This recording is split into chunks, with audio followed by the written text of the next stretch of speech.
25 of 32 for 223 yards, 1 touchdown, no interceptions, but also led our rushing totals with 66 yards and 1 TD. Miles Montgomery, 35 yards, 2.9 yards per carry, 1 TD. What do you guys think of that? Like, what do you think about our running game? I know I have my thoughts, but I'm interested to hear what your thoughts are.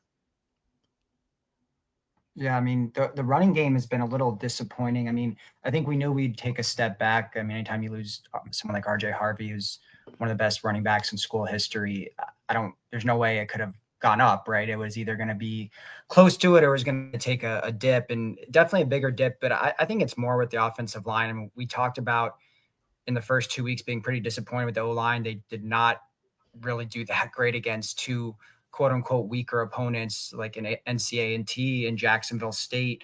They did a little better, I think, against UNC, but in general, I think they're just not creating the running lanes. And, we're seeing guys like, Miles Montgomery, who's an explosive player. I think he averaged 2.9 yards per carry against UNC.